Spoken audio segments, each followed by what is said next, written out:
जय स्वामीनारायण मंडळी, जय कष्टभंजन देव, राधे राधे. तर आज मी महाभारतातील एका अशा महान योद्ध्याला, व्यक्तीला घेऊन आलेली आहे, ज्याच्याबद्दल मी तुम्हाला माहिती सांगणार आहे. तुम्ही थंबनेल पाहिली असेल, तुम्हाला समजलं सुद्धा असेल. तर कर्तव्य, शपथ आणि प्रेम या तिघांच्या संघर्षामध्ये तो आयुष्यभर गुंतला. तो कोण होता? ती व्यक्ती कोण होती?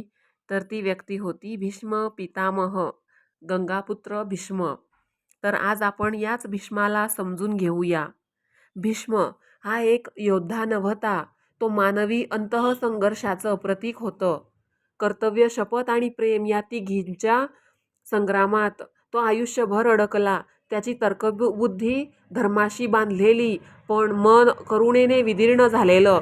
मानववंशशास्त्रज्ञ सांगतात की नात्यांच्या संरक्षणासाठी, रक्षणासाठी माणूस स्वतःचं अस्तित्व विसरतो. भीष्म त्याचं मूर्तिमंत उदाहरण आहे.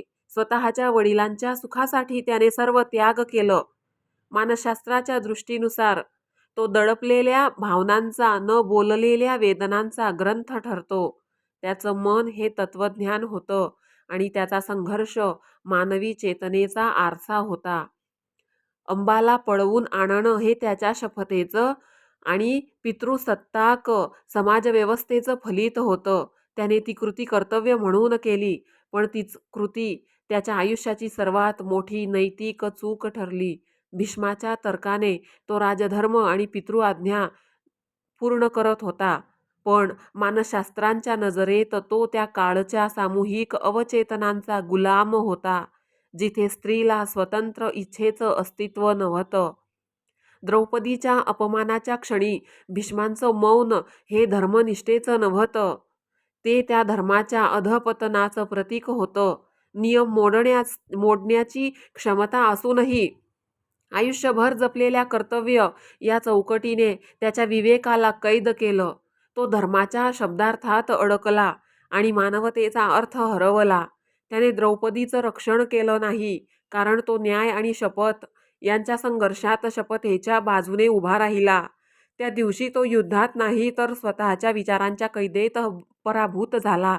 भीष्म म्हणजे मनुष्याच्या त्या क्षणाचं प्रतीक, जेव्हा आपण योग्यतेची जाणीव असूनही मौन राहतो, कारण कधी कधी प्रश्न स्पष्ट असतात, पण उत्तर देण्याचं धैर्य आपल्यात नसतं, समाजाचे नियम मोडू नये म्हणून. आणि अर्जुनाच्या बाणापेक्षा तीव्र होती ती भीष्माच्या शरीरातली जखम, आणि दुर्योधनाच्या संघर्षाहूनही कठीण होती कर्णाची वेदना. जिवंत असलेल्या माणसाला हयातीत जिवंत आहेस का न विचारणारा समाज, मेलेल्या माणसाच्या मृत्यूवर मात्र दुःख व्यक्त करतो. भीष्माला शपथेसाठी आणि कर्णाला सोबतीसाठी दोष देण्यापेक्षा त्यांना जिवंत असताना समजून घेतलं असतं तर काय. तर आजही तेच चाललंय. यशस्वी असाल तर तुम्हाला देव मानलं जातं, आणि पडताच त्या लोकांना तुमच्या चुका दिसायला लागतात. समाज हा दोन्ही तोंडांनी बोलतो, कारण त्याला तुमचं सत्य माहीत नसतं. फक्त तुमचा परिणाम आणि स्थिती महत्त्वाची वाटते. उगीच सत्ता आणि पैसा बोलतो असं म्हटलं जात नाही का?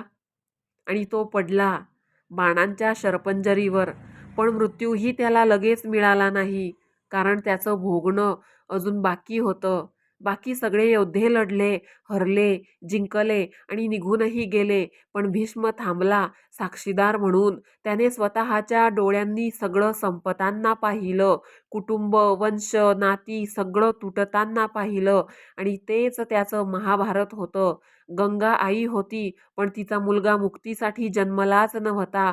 तो जन्मला होता पूर्ण कर्मफळ भोगण्यासाठी. म्हणूनच तो सर्वात महान नाही, तो सर्वात जास्त सहन करणारा होता. गंगा वाहत राहिली आणि तिच्या प्रत्येक लाटेत एकच सत्य घुमत राहिलं. काही पाप क्षणाची असतात, पण त्यांची शिक्षा आयुष्यभरासाठी असते. जसं की भीष्म पितामह यांची शिक्षा ही आयुष्यभरासाठी होती, आणि पाप काही क्षणाचं होतं. तर मंडळी, बघितलं तुम्ही, भीष्म पितामहांनी छोट्याशा चुकीची, छोट्याशा पापाची शिक्षा ही आयुष्यभर भोगली, म्हणून मी प्रत्येक व्हिडिओमध्ये सांगते, कर्म करत असताना विचार करून कर्म करा. ब्रह्मांड, निसर्ग, भगवंत आपल्याला कर्माचं उत्तर हे कुठल्याही प्रकारचा आवाज करून देत नाही. आणि जेव्हा ते उत्तर मिळतं तेव्हा आपलाही आवाज निघत नाही. उरतात ते फक्त अश्रू आणि मनामध्ये पस्तावा. जय स्वामीनारायण, जय कष्टभंजन देव, राधे राधे. तुम्हाला व्हिडिओ आवडली असली तर नक्की शेअर करा, कमेंट करा आणि सबस्क्राईब करायला विसरू नका. जय स्वामीनारायण. आता आपण उद्याच्या दिवशी एका महाभारतातील नवीन व्यक्तीला घेऊन येऊ. जय स्वामीनारायण.